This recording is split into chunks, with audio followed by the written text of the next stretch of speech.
technical difficulties. Please bear with us.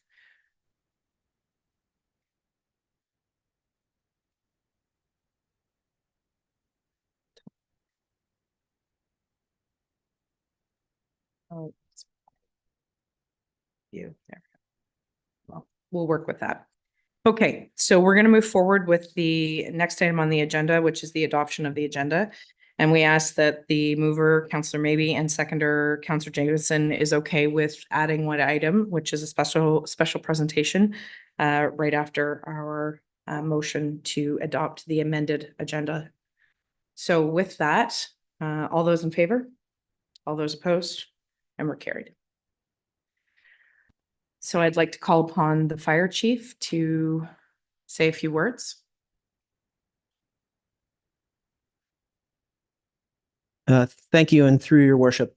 Tonight is momentous night for us. One of our esteemed colleagues is retired after 48 years with the fire service.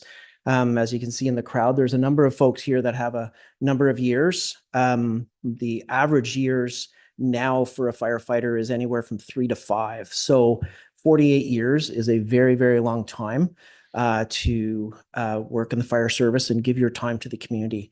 Very proud to have had Ian work with me. I've known Ian since I was 7 years old. He'll tell you the stories. I'm not going to in council.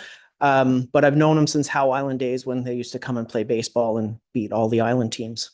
So I've known him quite a while. So coming here to Leeds and becoming the fire chief and serving with Ian for the last 5 years has been a great joy for me. We thank him and we thank Mary for all their years of service that you guys have given to Leeds Fire. I'm sure that Mary's still going to be working with the ladies as much as she can. And if I know there was a fire chief that retired, and I'm pretty sure he got dragged into doing lots of stuff for the ladies too. So I'm sure you might see Ian and around doing some stuff as well. So thank you very much for your great career here with Leeds. Thank you for being my DC, and thank you very much for all our chats and your guidance and my work here. So thank you. We do have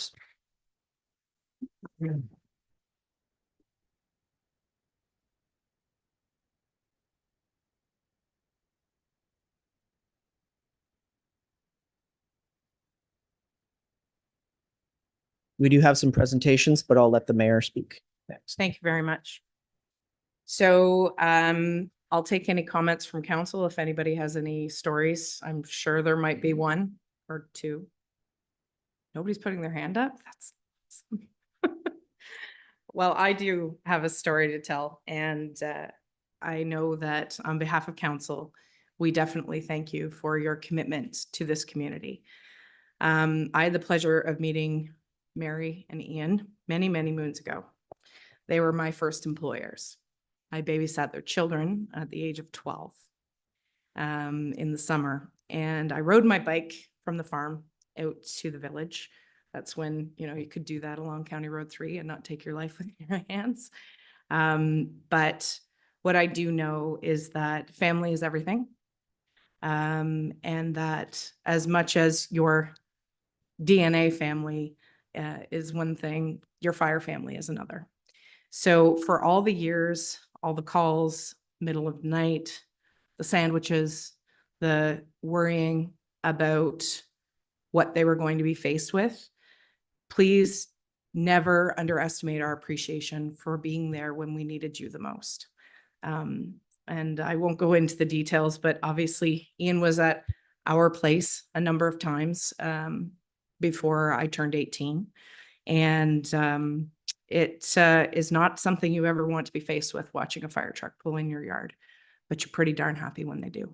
So to you, Ian, to you, Mary, thank you for all your years of service. And really, the community could not thank you enough. And to all the other ladies and gentlemen that are here today that continue that tradition, I know that we're very, very grateful. Thank you.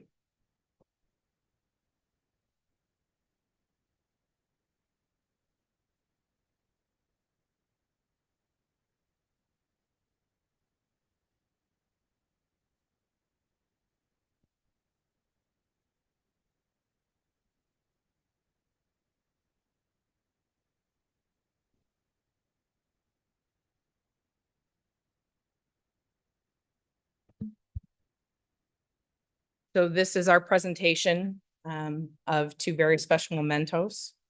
And we hope that you remember your time with us very fondly. We'll actually come down there.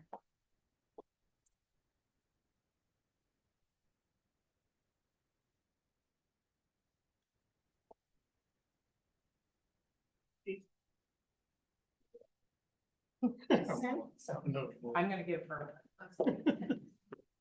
And on behalf of Leeds Fire and the township, we made a little shadow box of all of your favorite things that we used to talk about all the time.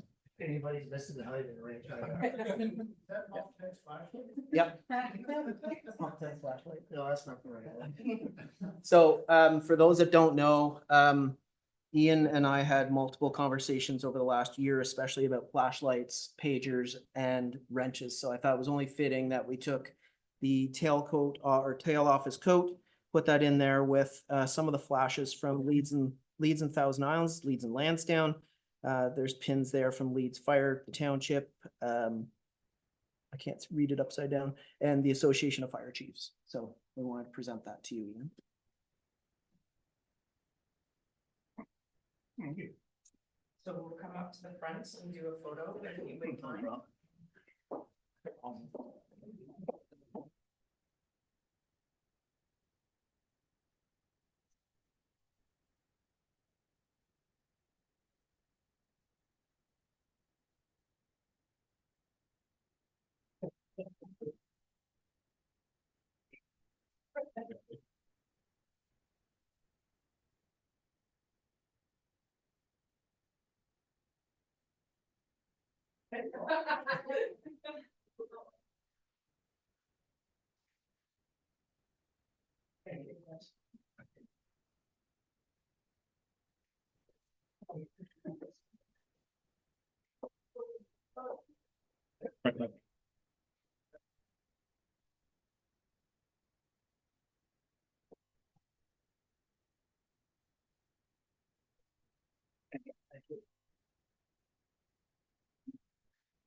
Years old was a long time ago, but. So we thank all of the members of our fire service who are here, and I'm sure that they're dying to stay here for the entire meeting. But if you were to get up and leave, nobody would be offended. We'll put it that way. So you are all very looking sharp. So if anybody wants to leave, they're more than welcome to do so, and nobody will be offended otherwise. Just like to thank council for this very memorable gift, and also to my wife for support in the last few years. Thank you. Thanks, Ian.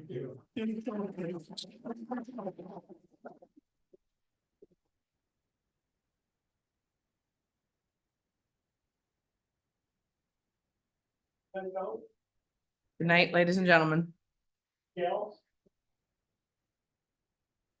So we will move forward with the council agenda, which is the declaration of pecuniary interest or general nature thereof. Is there any interest to declare, Mr. Jameson? Sorry, your worship, I just want to double check because I had to declare last week. Should I, and I probably never asked this before, should I do the same thing when these reports are approved? Madam Clerk? Through your worship, yes. It should be a declaration for both committee of the whole and council while they're being approved. So does the declaration I made last week apply? No, because they're new items on the agenda, so we will need a new one. I'll fill in another form. Thank you. Perfect, thank So you. that would be under staff reports. He would have to step out. That's correct. Okay. Fair enough. Okay, so the next, sorry, go ahead. Sorry, can you use your mic? Is simply an error on accepting the agenda on number 9, staff reports. The date should, I believe, be October 7th. Thank you for identifying the clerical error. We'll have that corrected when we sign the bylaws. Okay, any other declaration of interest? No other declaration. Number 5 is in camera, and we have no in camera this evening and no reporting out. So we'll move to number 7, which is consent agenda, and that moves us on to number 8, adoption and or receipt of minutes. Motion comes forward from Deputy Mayor Fody, seconded by Councillor Maybe, that the September 3rd, 2024, September 9th, 2024 public meeting minutes be adopted as circulated, and that the September 9th council meeting minutes and September 3rd, 2024 and October 7th, 2024 committee of the whole meeting minutes be adopted as circulated, and that the September 24th, 2024 committee of adjustment meeting minutes be received and filed. Any errors or omissions in any of those minutes? I have no hands up, so I will call the question. All those in favor? All those opposed? And we're carried. Okay, so we will move forward with staff reports. Mr. Jameson, would you like to leave the room?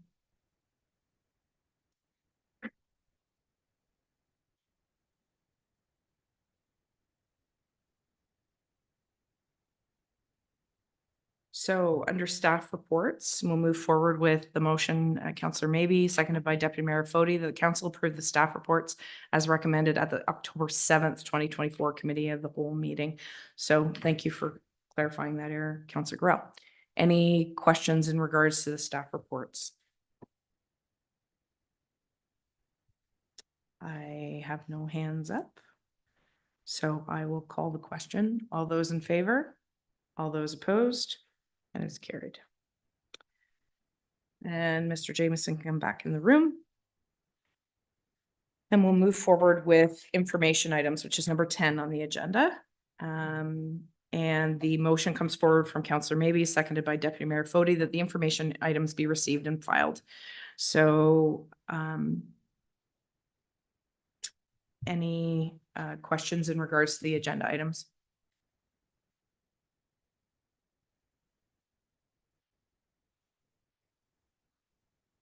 If it's in the full report. I have no hands up. Preliminary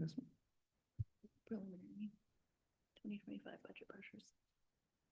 Oh, I misunderstood. So it's just the information item was the preliminary 2025 budget pressures.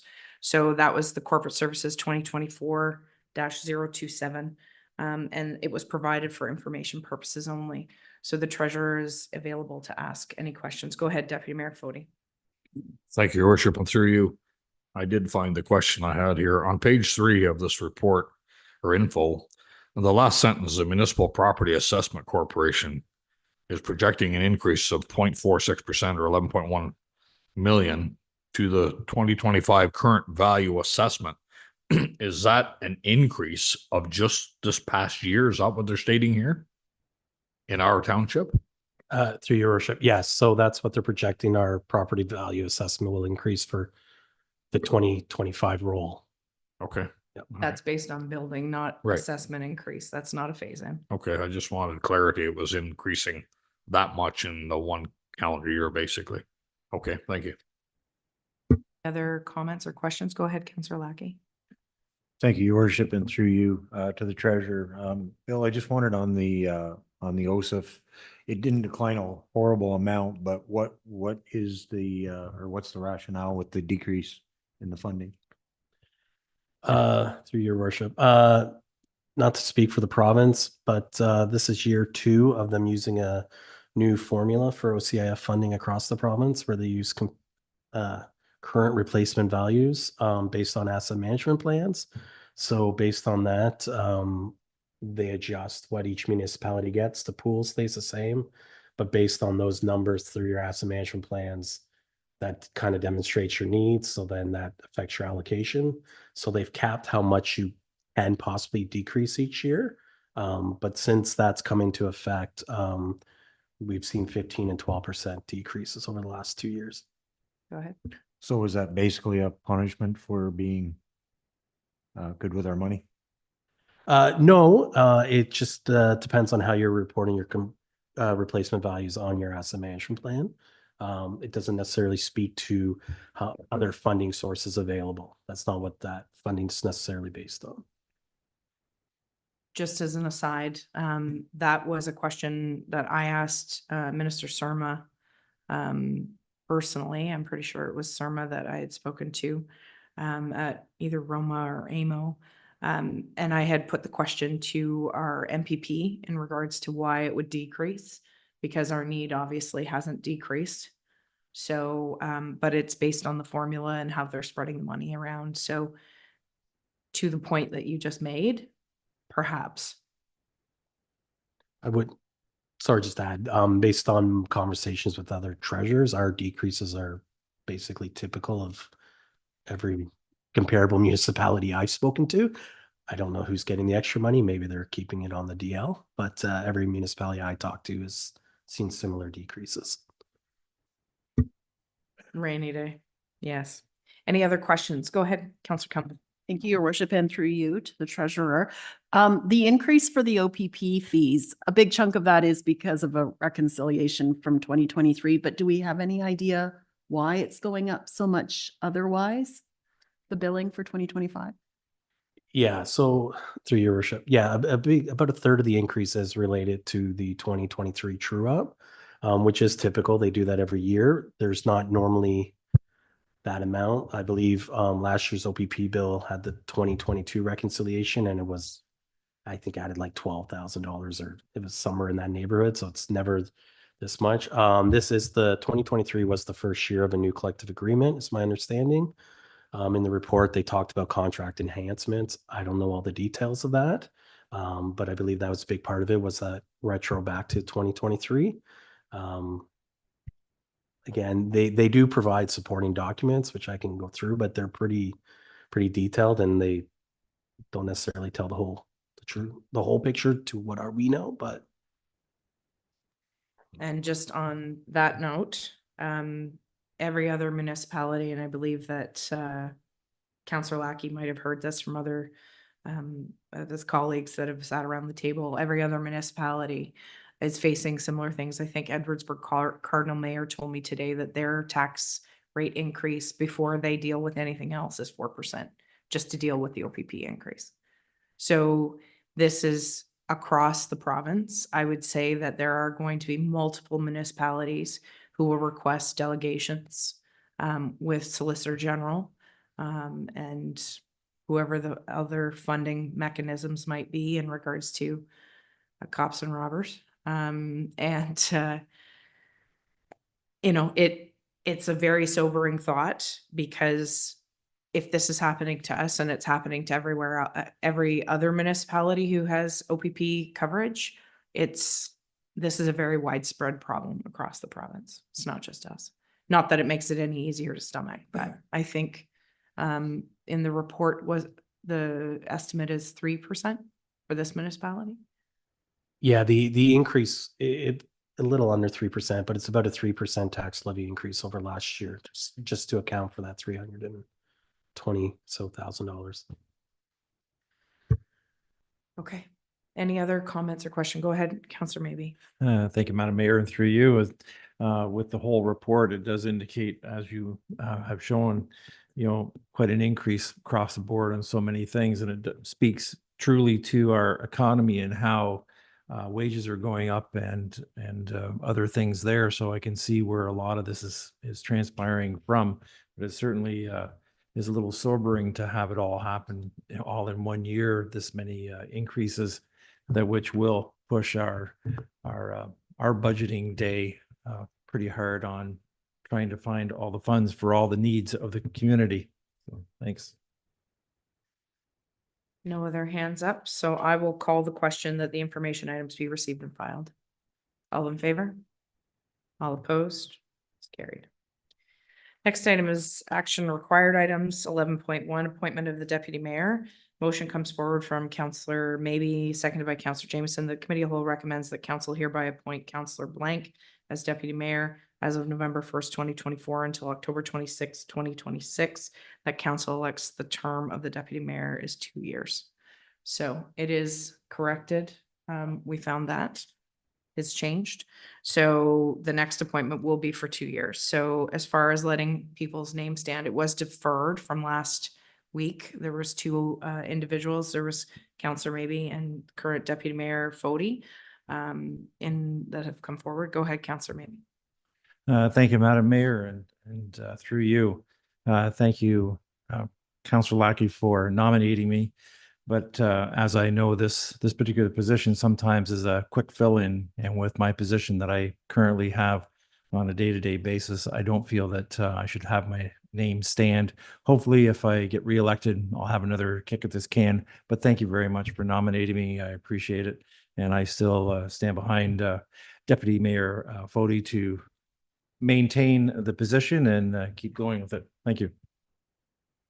Okay, so Deputy Mayor Fody, are you letting your name stand? Thank you, Your Worship, and through you, yes, I will. I'll thank my colleague and fellow counselor, maybe for that nomination. I guess in my own mind, I'd like to fulfill one term. I mean, I'm finishing out a previous term. So now that we have it corrected and we're back to 2 years, I would like to finish out one term, which I guess this will end up being more than, but it either had to be less or more. Thank you. Are there any other nominations from the floor? I see none, so I will put in Terry Fody. I'll reread the motion. That the committee of the whole recommends that council hereby appoint Councillor Terry Fody as deputy mayor as of November 1st, 2024 till October 26th, 2026, and that the council elects the term of the deputy mayor is 2 years. Any other comments or questions? I will call the question. All those in favor? All those opposed? And it's carried. Okay, congratulations on another term. And we'll move forward to the appointment of the clerk. Moved by Deputy Mayor Fody, seconded by Councillor Jameson, and the council grant 3 readings and final passage to bylaw number 24-045, being a bylaw to appoint a municipal clerk. The council grant 3 readings and final passage to bylaw number 24-046 to appoint a lottery license officer. So the motion's on the floor. Now is your time to run, Michelle. Well, she didn't get up from her chair, so I'm going to call the question quickly. All those in favor? All those opposed? And we're carried. Thank you, Madam Clerk. And we'll move forward with 11.3, moved by Deputy Mayor Fody, seconded by Councillor Maybe. The council received the report of the Integrity Commissioner dated September 25th, 2024, and the council accept the recommendation of the Integrity Commissioner as presented in the report. Any discussion on the motion? I have no hands up. I will call the question. All those in favor? All those opposed? As carried. Next item is 11.4 Leeds County OPP Detachment Board Community Member Appointments. Motion reads, moved by Councillor Lackey, seconded by Councillor Kelman, that the council approve the recommendation of Leeds County OPP Detachment Board to appoint following persons to the board as at-large community member representatives: Catherine Graham and Todd Robertson. Any discussion on that motion? I'm going to call the question. All those in favor? All those opposed? And it is carried.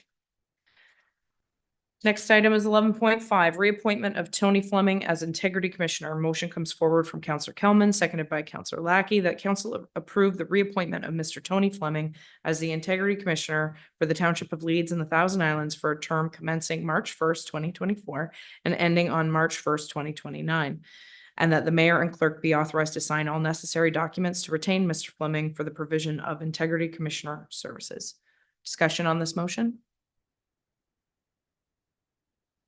I see none. I'll call the question. All those in favor? All those opposed? Carried.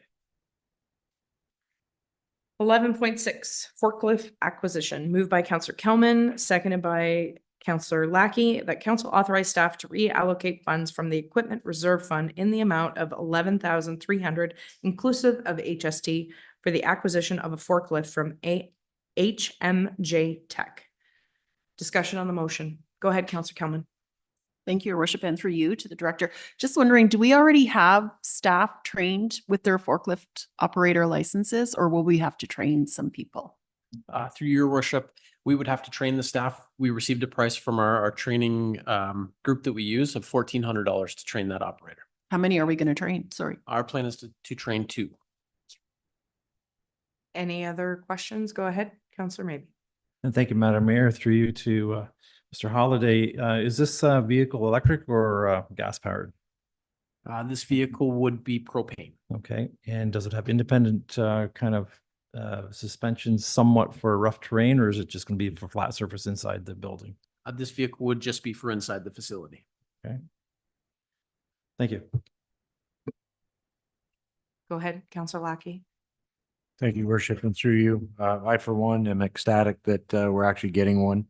As much as forks on a tractor do some work, there's just no comparison. I know from personal experience when I bought my first one, having gone 40 years without one, by God, I'll never go without one again. And I have my forklift ticket if you get stuck.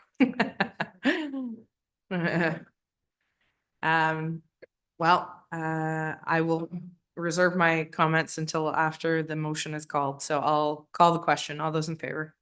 All those opposed? And we're carried. I just want to say personal thanks to one of our staff members who, not to steal your thunder, Mr. Director. One of the staff members sourced this. This was a private sale. And I am very pleased to see that staff at all levels are involved in helping save the township money, because a new one of these forklifts would be in excess of.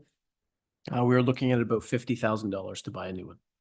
So if you look at it from that point of view, it's also going to aid one of the staff members who's trying to organize the garage and keep things out of the way so that, in the summertime, we're not tripping over snow plows. So there's racking and stacking mechanisms that are going into place. And again, will make it much easier for them to maneuver equipment in and around the garage.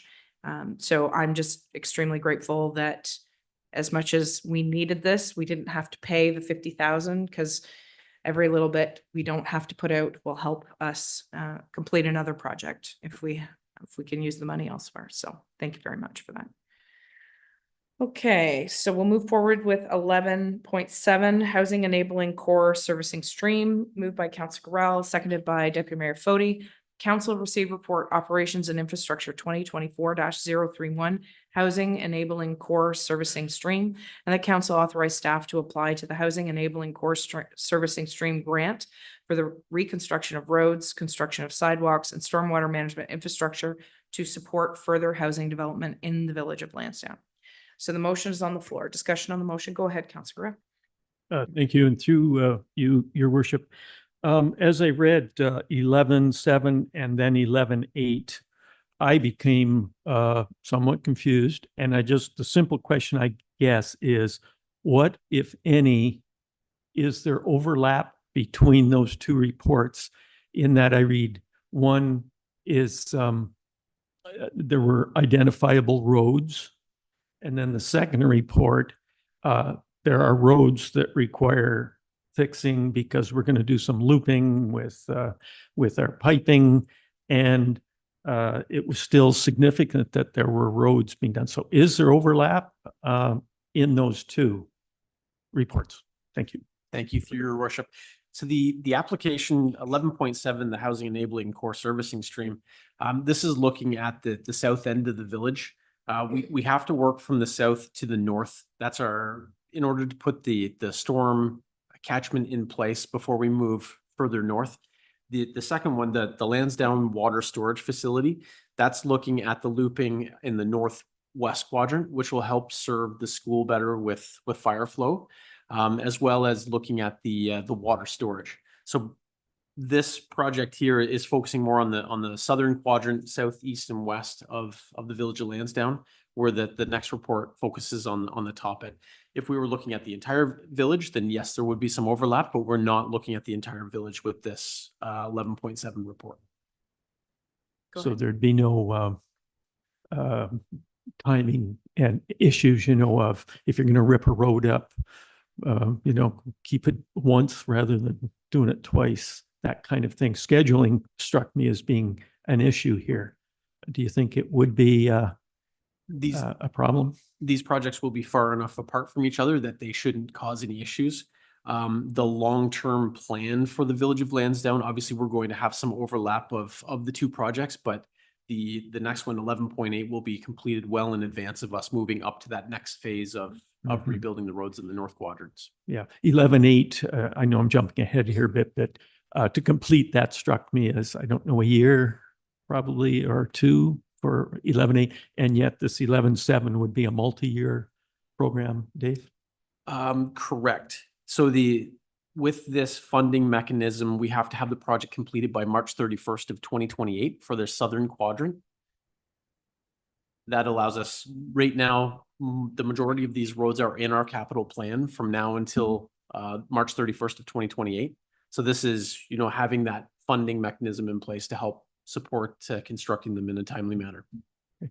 I guess that leads the money that is shown there in that study. Is that for just that southern portion, or is that the whole shebang? So the attachment for the funding, that is just for the southern portion of the village of Lansdowne. In our asset management plan, it doesn't contemplate upgrades. It contemplates replacing like for like. So when we have our budgets prepared, through the asset management program, it's saying, this road has come to the end of its useful life. But then we look beyond that and say, we have issues with stormwater, we have issues with, pedestrian facilities, et cetera.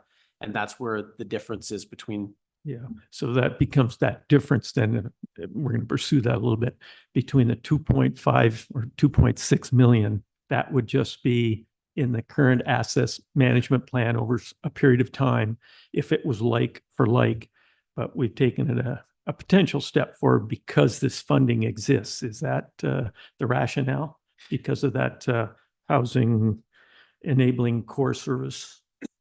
So we're looking at proposing these upgrades anyways. It's a need that the village has with stormwater management, with doing some sanitary repairs, with introducing proper pedestrian facilities. With this funding, we're able to expedite the reconstruction of these roads. Excuse me, where if we didn't receive this funding, then we'd have to extend the reconstruction of these over further phases. So we wouldn't have as much money to complete it in a shorter time frame. We'd have to push it out further years in order for us to be able to afford it. Okay, final question. The asset management plan, however, would be taking like for like, but it wouldn't take into account the proper drainage or better drainage, that kind of thing. Is that correct? That is correct. Thank you. Yes. And that's why some of the roads in the village are in the state that they're in. They're being left so that we don't upgrade them and then turn around and redo them altogether. I'm sorry, may I ask one Go further ahead. question through you, Your Worship? Rockport, I know what happened when the initial report was proposed. Would the 1.8 or 11.8, would that funding stream, could it be applied to Rockport if we didn't do like for like down there as well? Once, and what would be the status of that? Is Rockport being re-engineered in some way, or? Through your worship, 11, I think you mean 11.7, this funding one for the Yeah, roads. okay, sure. Yeah, so this one in theory could be applied for with Rockport. We can only apply for one project. So we're applying for the larger. And we do have significant development pressures right now, which helps with the application. They're looking for growth as a result of this. And we do have growth shown because it is our main location with water and sewer and all those kinds of things. So that's. And you did say that it's only available to one project. Is that? Correct. We can only apply for one project at a time. Thank you very much. So go ahead, Councilor Maybe. Thank you, Madam Mayor, through you. With the proposed plan here, how does CN and the county roads play into this construction phase? When we engaged our design engineers, we consulted with the county under the impression that they would be interested in joining with the design process. They gave some feedback on what our tender RFP should look like when we released it, taking into consideration their needs. And then when we closed it, we provided them a copy with our recommendation to council for selecting the engineering firm, as well as the information that they needed for them to proceed with their portion. And they indicated that they were not interested in in partaking in the design process, you know, to make it all one big package. So we moved ahead with our portion and continue to move ahead. But we're not considering the county as part of this. The CN rail, as we move forward with our detailed design, there will be some challenges with outlets for the storm sewer, and we will certainly be having consultation with them where the historic drainage used to run underneath the tracks before the third rail line was put in. Trying to find some ways to open that back up again so that we can have sufficient outlet. Go ahead. So just as a follow-up, when it comes to the county road, do we have any needs of going underneath the road to make the stormwater or the wastewater travel properly, or do we have an easement to do that at all? So I've had a preliminary conversation with the county before we started moving into this. And anywhere that we do intersect the county, we will have to upgrade their system to accommodate our drainage as well. So ideally, we'll try not to do that as much as possible, but where we do, certainly we'll have to have those conversations with them to upgrade their system to accommodate us. Any further comments or questions? Go ahead, Deputy Mayor Foti. Thank you. Excuse me. Thank you, Your Worship, and through you. With the county seemingly abstaining from wanting to be involved in this, where does that leave the residents on those county roads that intersect through our whole village? Does that mean those properties won't be brought up to grade as we anticipate doing all the others? And if so, I'll let you answer that. Go ahead. Unfortunately, at this time, yes, that is what that represents. We can only deal with our own right of ways, and you know, we tried to involve our upper tier, and they indicated that they weren't interested, or it wasn't within their multi-year plan at this point in time. I'll ask the question. Do they have any legal obligation? Well, the roads are considered in service, so there are no, well, aside from maybe hydro poles in the driving lane, there are no current challenges. There is an intersection that we've had some discussions with where Eden Grove, King Street meets Prince, with pedestrian crossings and the elevation of the curbs and sidewalks and those types of things. We're currently not really on the same page on that, but hopefully we'll continue to have those conversations and come to some resolution, because our project as well will meet with those intersections, and we need to make sure that we're designing for what the intersection will look like ultimately, not tying into what's there currently and then having it not work in the future. So we will continue those conversations with them to try to push that along and ultimately design what needs to be there. Okay, thank you. Any further comments or questions? Go ahead, Councillor Jamieson. Just appreciate how diplomatic the Director of Operations was. Thank you. So you're asking that I don't be any more diplomatic than that? I'll just pin a bow on this. This has been a bone of contention for a number of months, and to your point, the director has been extremely diplomatic.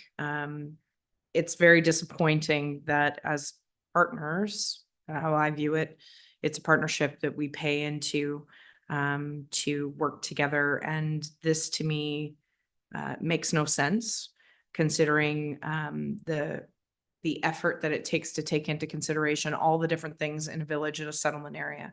To me, it was an easy ask, and it was on their list of capital projects. The road intersection, it was in there 4 years ago. I believe it was a $10,000 ask pre-COVID or whatever, and it was carryover, and then it just somehow disappeared and fell off the map. And that partially because it had been asked for many moons ago, but then it's taken until now for us to actually do that. However, it still needs to be done, and you can't contemplate everything in the settlement area without considering the county roads. And we are going to continue to move forward on what we need to do in order to service our residents. But, you know, the bottom line is that the county doesn't want to involve themselves because I think partially they don't want to have the future cost that might come along with realigning an intersection or burying the telephone poles or.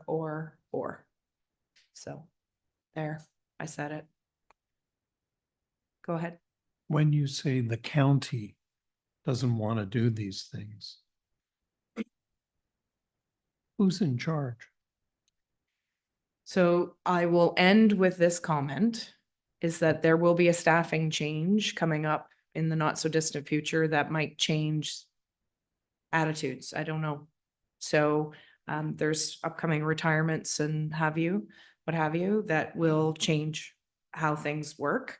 And my hope is that under some different leadership, because there will be a new CAO also at the county, that might change it. Go ahead. One other comment. It's just that we have spent some years, it seems now, talking about what needs to be done to the Lyndhurst Bridge, which is pretty straightforward. Little safety, little repair. It just never seems to happen. When they put the wrong lights up or no lights at the school, and we had that, it took 2 years to try to convince somebody on staff So to make that change. So there is a pattern here of neglect of duty. And I just wonder if it's time to petition the province, to put in a monitor for a period of time in the county to move it forward in a more professional manner. Thank you. So to that point, because it's not specific to this particular motion, I would ask that you bring a notice of motion to the next meeting, if you wouldn't mind, at the committee of the whole. I will do that. Thank you, Your Worship. Thank you, Councillor Jameson. So Councillor Lackey, and then I think Deputy Mayor, and then we'll try. And I will support you 100%. But moving forward, perhaps with our communications, that actually is part of the outgoing message, is that these are the things that we're doing. Unfortunately, we're not doing this, not because of us, but the county will not be participating. So therefore, this is why it's being done this way. Let's be upfront and very honest with our residents that we apologize, but you're going to have to get on board with Mr. Jameson and get your name in there to complain to the counties about the neglect.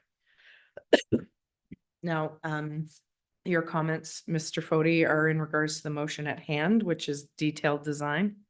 Or not detailed design, this is the housing enabling core stream. This is for the upgrade. Thank you, Your Worship, and through you, I'll withhold any more comments till after till the next Councillor motion. Jameson's notice of motion, which I will gladly support. Okay, so with that, I'm going to call the question. All those in favor? All those opposed? We're carried. So Mr. Holliday, if you can please, once we have our confirmatory bylaw, when you go to submit this, we need to send a copy to our member of provincial parliament so that he knows that we've made that submission. Okay.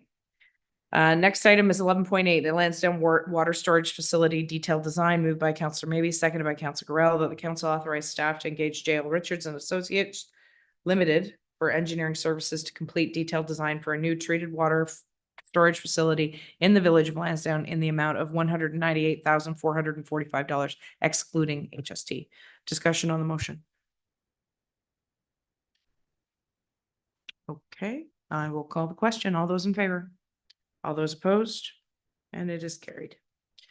Next item, 11.9, RFT OPS 2024-016, material excavation and sorting services for the Lansdowne landfill mining feasibility study. Moved by Councillor Jameson, seconded by Councillor Gorell. The council approved the award of tender OPS 2024-016 for the material excavation and sorting services for the Lansdowne landfill mining feasibility study to Henderson Construction in the amount of $142,464, inclusive of the net HST. Discussion on the motion. Go ahead, Councillor Ramey. Thank you, Madam Mayor, and through you to Director Holliday. The two bids were well, one's almost double the other one, which I find very, very high for the same thing. Is there any reasoning for that that you are aware of? I have to be honest, when I saw sorry, through you, Your Worship, I have to be honest, when I saw this difference in pricing, I was a little nervous myself as well too. I had a conversation with our consultant who said to me, we're really just asking them to dig some holes. I think the carrying costs that were provided by GIP were a little bit higher than Henderson, who seems to be a smaller company just sort of breaking into this. So I think it's a lot of the overhead costs by comparison. I reached out to the references provided myself, and when I was done having conversations with them, I was actually quite confident with these guys. They've dealt with a lot of very tricky projects, including some projects with radioactive material, and I feel quite confident that they're able to dig some holes for us in a landfill. Yeah. Any other comments or questions? Seeing none, I'll call the question. All those in favor? All those opposed? And it is carried. Next item, 11.10, winter maintenance agreement with Front of Young Township, 4-year term. Moved by Councillor Garrell, seconded by Councillor Maybe, the council authorize staff to enter into an agreement with the township of Front of Young to provide winter maintenance services for a period of 4 winter seasons. Discussion on the motion.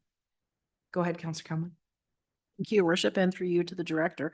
When I started reading the report, I'm in favor of it, but I just wondered if last winter was a good winter to compare anything, because I thought it was a mild winter, but then I kept reading and there was actually more events last winter than, I guess, freezing rain and stuff than the winter before. So obviously, you know that you think that's a good winter to compare to any other. So I was just surprised. I thought it was a mild winter, so.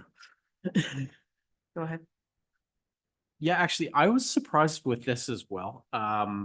When I started inquiring with the operations group about how many events that we had, I didn't think it was going to be as high as it was. But with the hovering temperatures around zero, we had the freeze over that seemed to occur. And yeah, when I saw the numbers, thanks to Phil, I was pleasantly surprised with how things worked out. We, in addition, I didn't include it in my report, but we recognized a savings in overtime as well too, which is good. You know, I think it's good for the staff. They're able to get their routes done quicker. We're able to do second passes as required when needed. And, you know, I think it's good for their own personal health as well that we didn't have to rack up so much overtime and keep them running all the time. So it seems like a win. Our conversations, the mayor and I attended a meeting with Front of Young, and they were really happy with the service we're providing as well too. So I think this was win-win for both organizations. Any further comments or questions? I'll call the question. All those in favor? All those opposed? Carried. Just to add my comment, Mayor Haley is ecstatic with the service received. In fact, it's the first winter he's not hardly received any calls in regards to snow plowing. So he was quite happy because Mayor Haley is chief bottle washer, cook, captain, all sorts of things. So he definitely deals with a lot of feedback from residents in his municipality. So he was quite pleased. Next item, 11.11. So I learned something new every day, folks. After almost 6 years of being mayor, I've been told by our clerk that when I'm reading a motion, I don't have to read all the whereas. I just need to read the be it resolved part. So in the threat of possibly making people bored with 1, 2, 3, 4, 5 whereases, if everybody's okay, I'll read it from the be it resolved. If everybody is kosher. If you want me to read the full one, I will.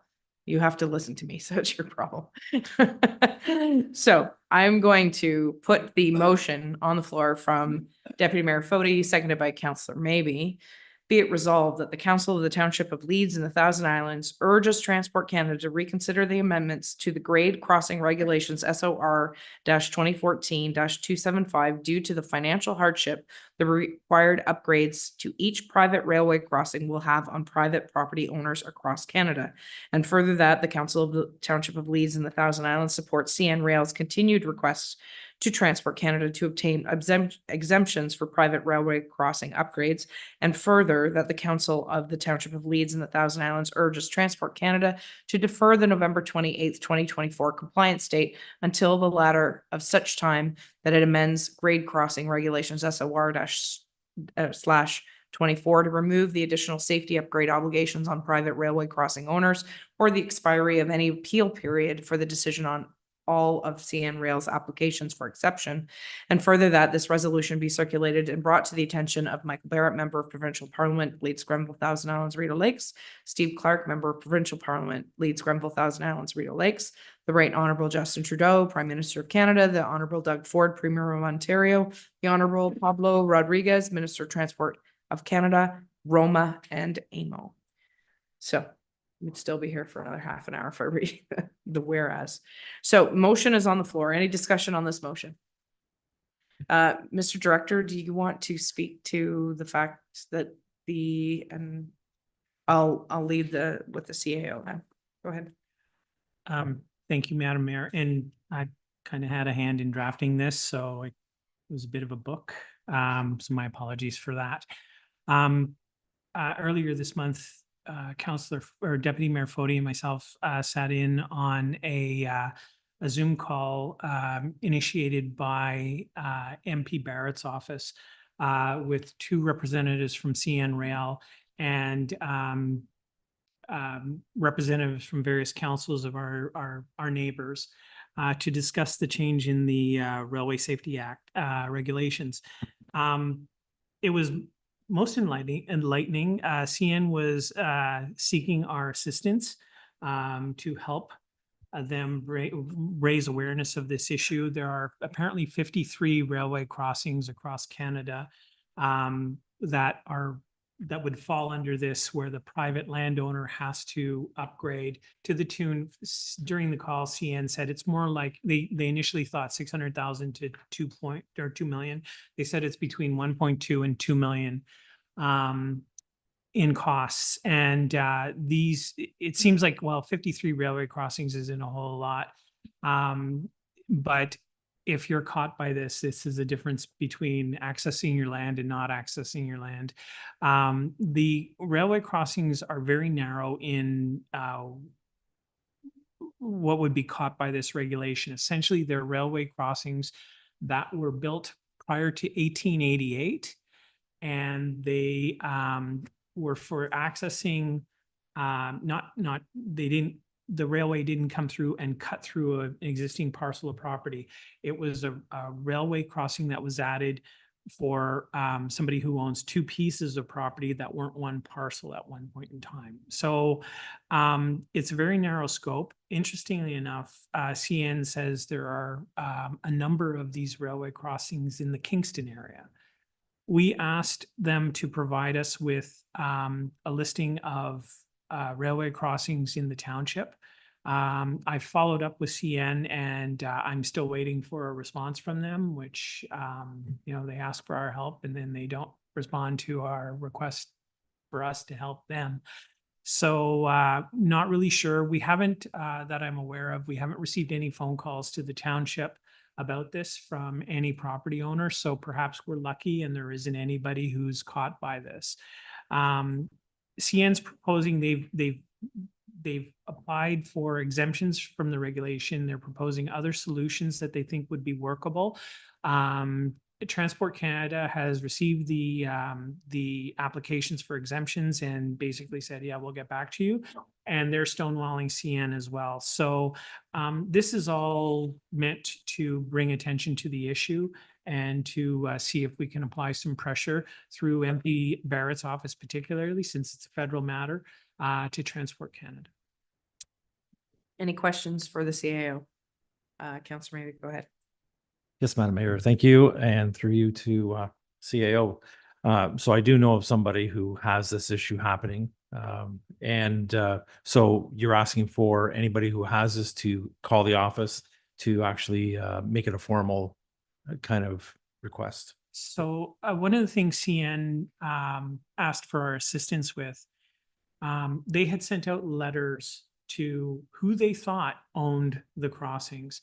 And they were quite candid that they aren't unsure whether they got the right people, or the people that should get the letters got them and they're just being ignored.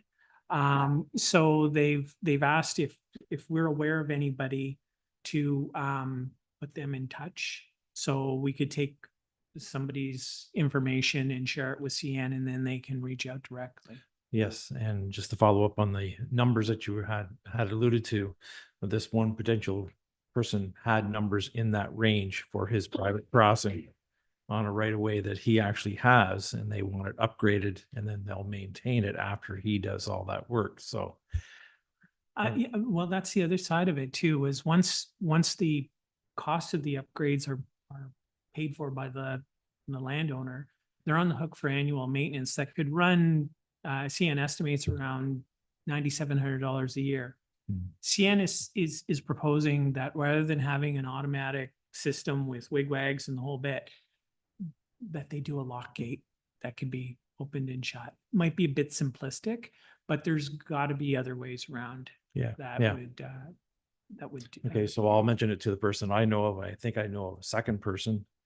And I think between all of us, we probably know somebody else along our jurisdiction. Thank you. That'd be great. And have them contact me directly, please. Deputy Mayor Fody, go ahead. Thank you, Your Worship, and through you. The disappointing part with me, and it was echoed with some of the people on the Zoom call that day, this was initiated by Transport Canada, not by CN, which it states here. But that message needs to be made clear to landowners as well. CN admitted when we were on that Zoom call, increases of incidents have not happened. They're not any more frequent now than they were 20 years ago. So the ultimate question would be, why is Transport Canada trying to involve private landowners to spend this kind of money, which most of them will not? I mean, even large cash croppers would have to think twice to spend $2 million to get to, I don't care if it's 500 acres on the other side of that track. You know, it's very burdensome to think that this kind of money is okay. But it adds a burden to CN to have to maintain them on top of that, so. And the answer to the question, why so much money, came through quite easy. He said, we have to run electricity to every one of these places. So it remains to be seen how this is going to play out. The fact this came down from the federal government perhaps should be spoon-fed right back up through a very capable MP in our riding. Well, if anybody's has called Hydro One to put in a new pole anywhere, good luck. It'll be 10 years before they can get it all done. Anyway, sorry, I shouldn't be so disparaging. That wasn't very good. So anyway, the motion is still on the floor. Are there any further comments or questions on the motion? Seeing none, I'll call the question. All those in favor? All those opposed? It's carried. Shall be passed on to the individuals spoken at the end of the resolution. Thank you to the CAO for preparing that. And with that, we're at the mayor's update. I will try to be as brief as possible. There are a number of October events happening in the area. So please watch our social media pages for those specifics. I know that there's a Lansdowne Halloween event, and I believe there's one up in Sealy's Bay as well. Anyways, I just wanted to say thank you to Councillor Jameson. He had invited me to Small Halls, which was on Friday night, which was quite entertaining. I must say that gentleman, Fred Eaglesmith, I believe was the name. He has he's penned a number of hit songs for other people. Toby Keith was one of them. But he had some pretty funny jokes and stories. But what it spoke to me more about is that why community halls exist in small communities. it really does bring all sorts of people. It wasn't just locals who were there were people from farther afield, but it was a night to get out close to home at a reasonable cost. And it benefited one of the local organizations who was running the refreshment stand, and it was supporting culture and the arts. And I think that's important, whether it's a small town or a large town. So thank you to all the organizers, and thank you to Councillor Jameson for the invite. Also, just to let people aware, make people aware, there is an indoor soccer league that has been created here in the Lansdowne area. They have they've sort of been operating on a smaller scale, and they're looking to expand their repertoire, but they are doing things at the school and during the winter, and we're looking for more participants. So we'll make sure that there's some information. We have contacts for those individuals. Hockey season has started at the Gann Arena, Westport Arena, Athens Arena. So, and further afield, some of our residents are playing in Kingston and Brockville.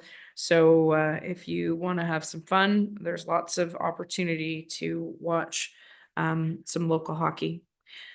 Lastly, or not lastly, the MRI screening unit at BGH. For those who are not aware, thankfully they haven't needed to use it, but maybe you will need it in the future. The MRI unit that was added onto the Brockville General Hospital is now open and functional.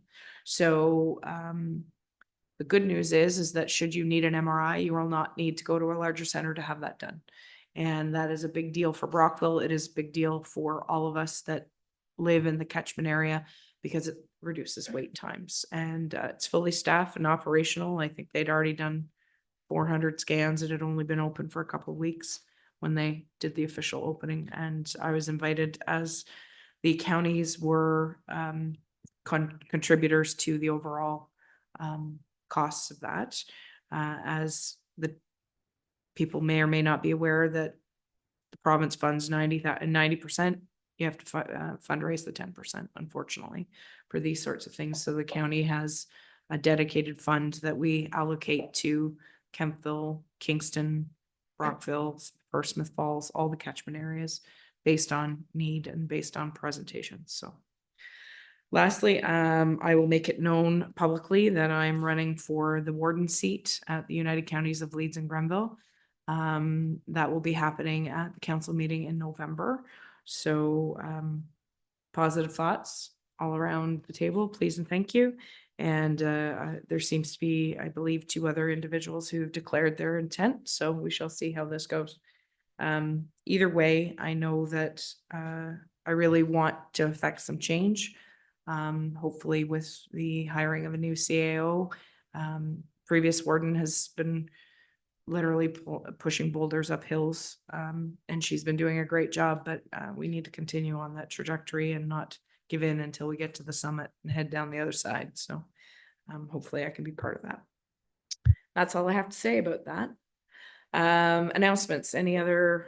Okay, I'll go with Councillor Kelman, and then I'll go with Councillor Maybe. Thank you, Your Worship.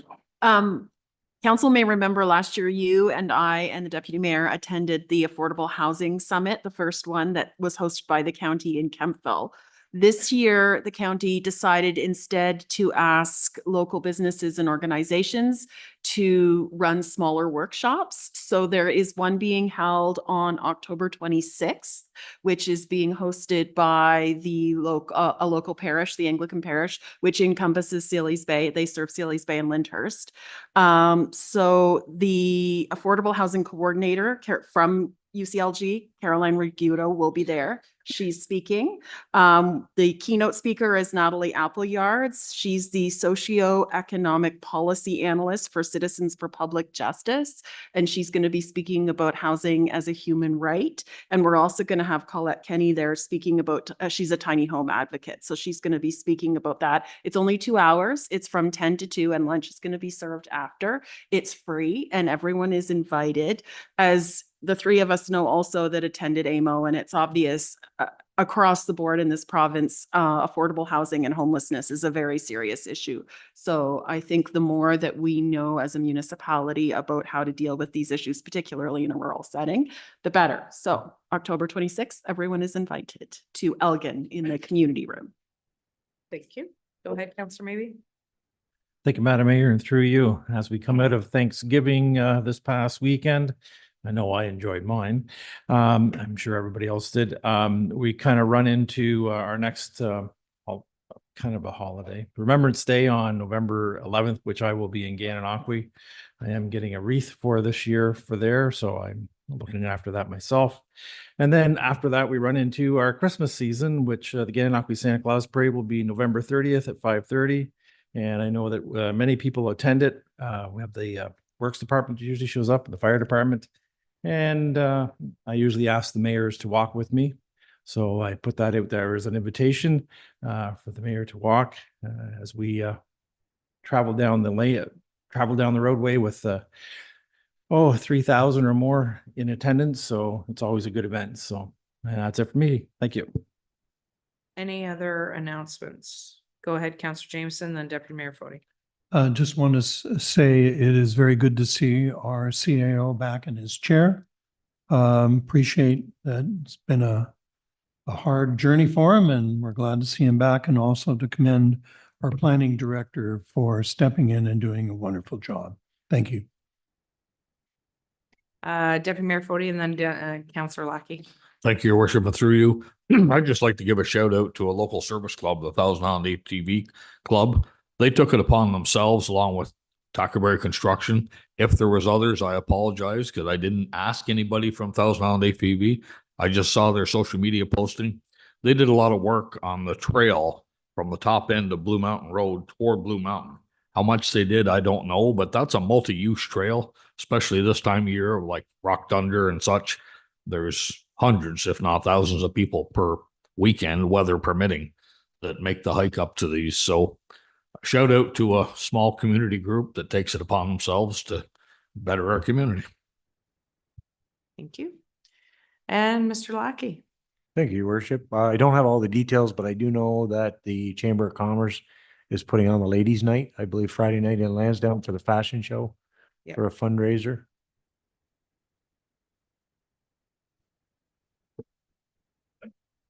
So we'll make sure that that gets on our social media pages as well. Anything else of note? Okay. If you do have any events that are happening, please make sure you pass them along to the clerk or our communications director or both to make sure that we add them to our calendar and publish them accordingly. No other announcements. So we'll move on to bylaws. Moved by Counselor Lackey, seconded by Counselor Kelman, that 3 readings and final passage be granted to bylaws number 24-043, 24-044, 24-045, 24-046, 24-047, that 3 readings and final passage be granted to bylaw number 24-048, being a bylaw to confirm the proceedings of the Corporation of the Township of Leeds and the Thousand Islands at its 2024 Committee of the Whole meeting. And I was just gonna say, it's missing October, what was last week? 12th, 7th, sorry, 7th, and Committee of the Whole in October 15th. Sorry about that, 2024 council meeting. Can tell that I'm getting tired, I apologize. So with that, all those in favor, all those opposed, it's carried. Next motion, non-debatable, moved by Counselor Lackey, seconded by Counselor Kelman, that council adjourn at 7:40 PM. All in favor? All opposed? Carried. Thank you.